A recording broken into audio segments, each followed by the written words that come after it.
shift our focus now and go to this weekly MEA press conference. Friends, let's begin this press briefing. I open the floor for questions. Shall we start from here? Sir Madhurendra मैं news nation से कल WMCC की बैठक हुई थी और उसमें जानकारी दी गई कि किस तरह से भारत और चीन ने ईस्टर्न लद्दाख में डिसएंगेजमेंट के बाद चीज़ों को प्रोग्रेस किया है, लेकिन जो प्रीवियस डिसएंगेजमेंट हुआ था जिसके बाद अभी तक patrolling Gogra, hot spring, PP14 और पेंगोंग के इलाके में नहीं शुरू हो पाई है, उस पर क्या कोई बातचीत हुई? क्या वहाँ पर पेट्रोलिंग हम दोबारा शुरू कर पाएंगे? क्योंकि जब तक वहाँ पेट्रोलिंग शुरू नहीं होगी तब तक हमारा जो वर्ड है कि पूर्ववर्ती स्थिति बहाल हो वो नहीं हो पाएगी।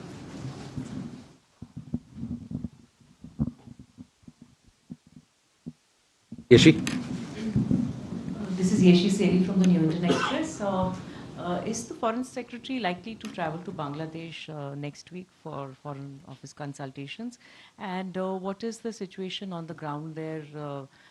The ISKCON member Chinmay Das hasn't been given bail and his next date is in January. What is India doing now? Okay. Siddhant?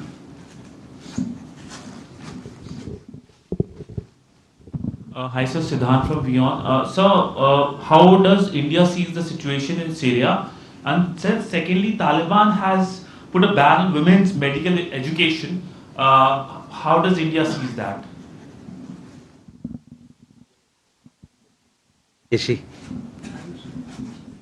Ayushi, sorry. So this is Ayushwal from ANI. One question on Bangladesh. If the Foreign Secretary will visit to Bangladesh, will there be any meeting with the interim government? And also, has India received any confirmation from the Kremlin side regarding Putin's visit to India next year?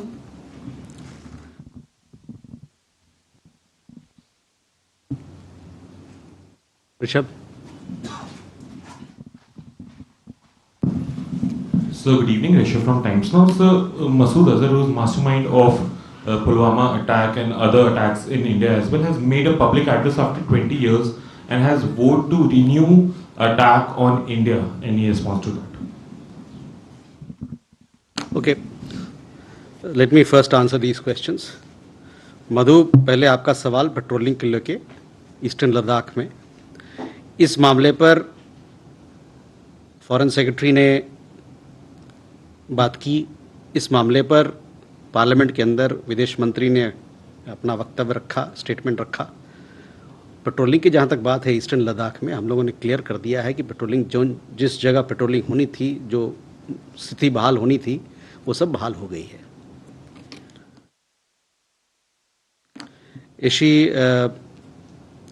Foreign Secretary is likely to, is scheduled to visit Bangladesh on 9th of December. And he will meet his counterpart, and there will be several other meetings during the visit. Foreign Office consultations led by the Foreign Secretary is a structured engagement between India and Bangladesh. We look forward to this meeting. As far as situation on ground regarding the individuals that you mentioned, we want to reiterate our position again that they have legal rights, and we hope that these legal rights will be respected and that the trial will be fair, transparent. They will get a fair and transparent trial. Siddhant, your question regarding Syria. We have noted that there has been recent escalation in fighting in North Syria. We are closely following the situation. There are about 90 Indian nationals, we understand. There are also several Indians there who are working with UN organizations. Our embassy is in regular touch with our Indian nationals for their safety and security. On your question regarding medical education, our position on such matters is very well known, so I would refer you to look at what we've said in this regard. Ayushi, I just talked about Foreign Secretary's scheduled visit to Bangladesh on 9th December. He will be visiting Bangladesh for Foreign Office consultations. On the other question regarding visit of President Putin, we have with Russia an arrangement of annual summits. The last annual summit was held in Moscow, for which Prime Minister traveled to Moscow. The next one is scheduled to be held in India next year, that is, and the dates for the same will be worked out through diplomatic channels. Rishabh, your question regarding this terrorist, he's a UN designated terrorist. We demand that strong action be taken against him, that he be brought to justice. There has been denial that he is not there in Pakistan. What you are referring to, if the reports are correct, then it exposes the duplicity of Pakistan. Masood Azhar is involved in cross-border terror, attacks in India, and we want that strong action be taken against him. More questions? Huma Siddiqui from the Financial Express. There has been a martial law in South Korea, and of course it was removed. Now the situation is tense.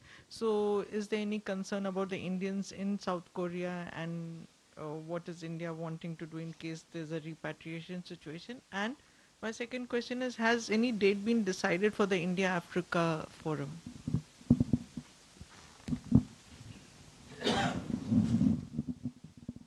Sudhi? So, Shudhiranjan from Bloomberg, I wanted a clarification on the WMCC statement that was issued yesterday. The statement says that, both India and China have completed the resolution of the issues that emerged in 2020. Would that in any way mean that disengagement is done and that is the end of it, and de-escalation is not on the cards? I mean, discussions on de-escalation.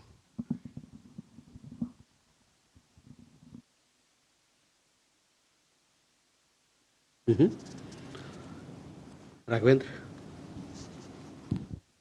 Yeah, so this is Raghavendra Varma from German television ZDF. My question is regarding the scam call centers from India that target people abroad. How serious is the issue?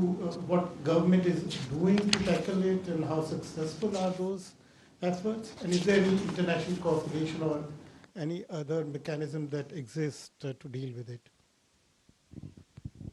Okay.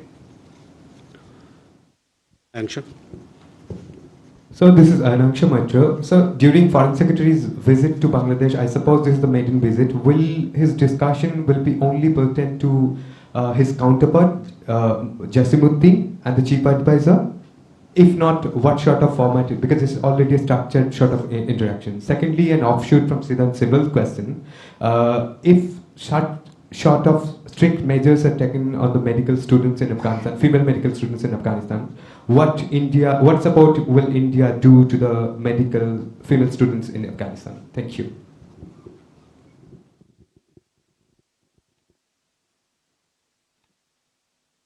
Okay. Ajay?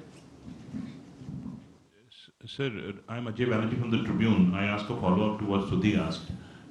Sir, the External Affairs Minister in one of his statements in Parliament had mentioned that the next step of de-escalation will be taken forward.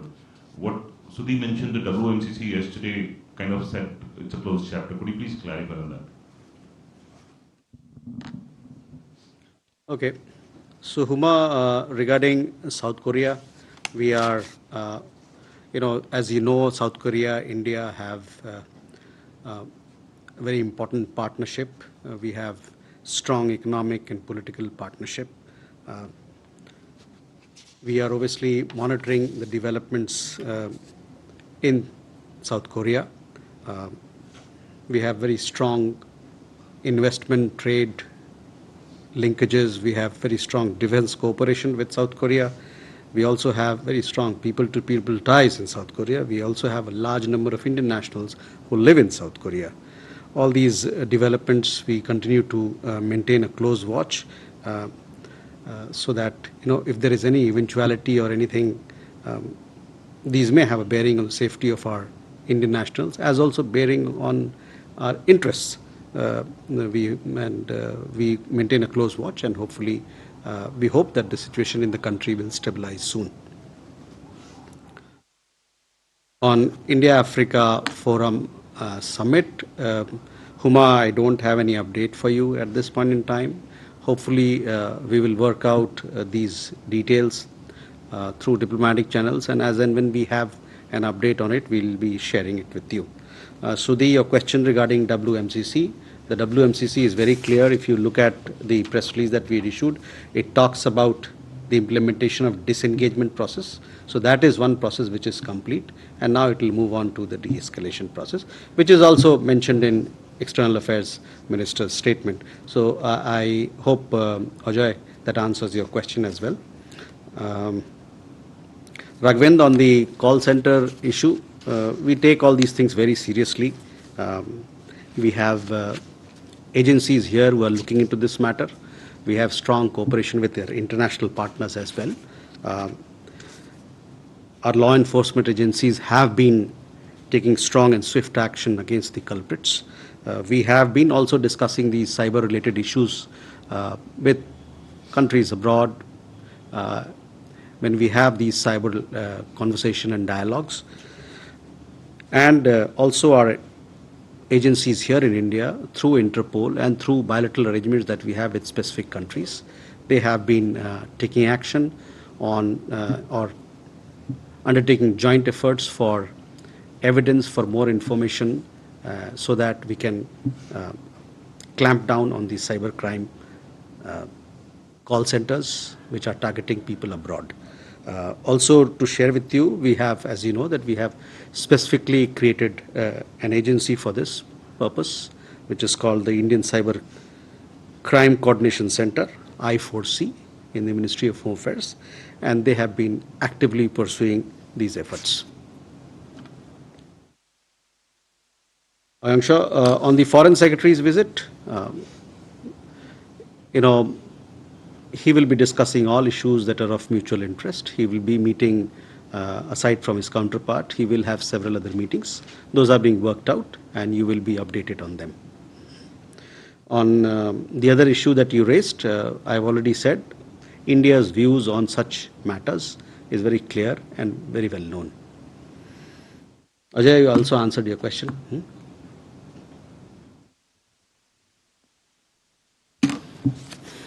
सपना साधना group से sir, Russia पैसा invest कर रहा है भारत में, already काफ़ी invest कर चुका है, आगे भी इन्वेस्ट करने का सोच रहा है, तो सर अंतर्राष्ट्रीय स्तर पर इसका कैसा असर पड़ेगा इंडिया का?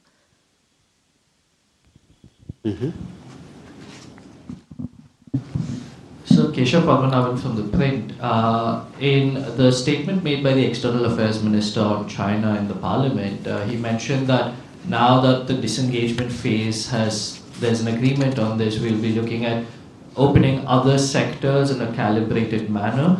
Can you give us a sense of, because there has been news, at least from China, about the need for visas, direct flights. So can you sort of give us a sense of what is on the agenda in terms of the next steps of opening these sort of ties with China? Thank you.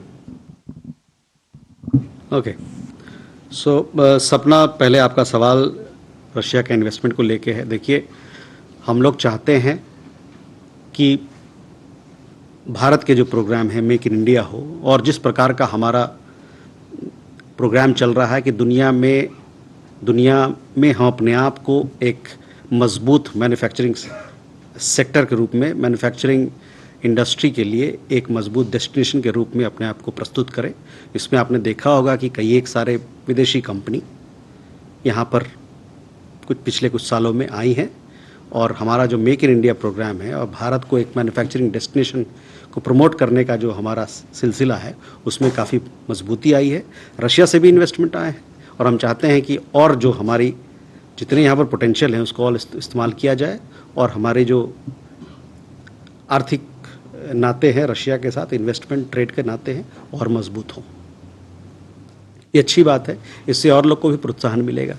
वो देखेंगे किस प्रकार का काम हम यहाँ कर पा रहे हैं, किस प्रकार से हमारी चीज़ें जो यहाँ बनती है वो दुनिया में किस प्रकार से खड़ी उतरती है, उसकी क्वालिटी हो, उसकी किफ़ायत दाम हो, सब चीज़ को लेकर low cost high quality manufacturing के लिए हिंदुस्तान को बड़े नज़दीकी से देखा जा रहा है, एक अच्छे डेस्टिनेशन के रूप में देखा जा रहा है. Keshav, on this particular matter of next steps, we have had, even after when the External Affairs Minister had a meeting with his counterpart on the sidelines of G20 summit in Rio, there again we had issued, these matters were discussed, and we issued a press release giving a readout of what lies ahead. We have in the WMCC press release also you would have seen that now preparations are on for special representative meeting.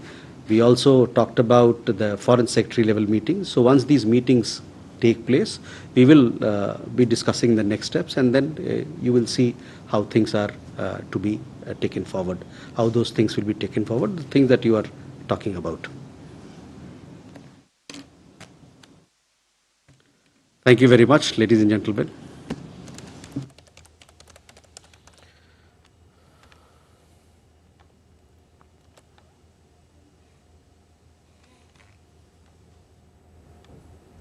All right, so we were getting you this live press conference of India's Ministry of External Affairs. Randeep Jaiswal, official spokesperson, said that we are closely following the situation in Syria, and we have noted the recent escalation there. About 90 Indian nationals and several working with UN organizations, and we are coordinating, and their safety is being ensured. On recent WMCC meeting on patrolling in Eastern Ladakh, he said that it will move on to de-escalation process. Also said that Foreign Secretary will visit Bangladesh on December 9, that is Monday, and Foreign Office consultations, and will meet his counterparts. He will discuss issues of mutual interest, and he will have several meetings apart from meeting his counterpart, and those are being worked out. On South Korea, he said that we have an important partnership, and it's a strong economic and political thing. So this was primarily the gist of what he said, and we'll have a detailed story in our subsequent bulletins.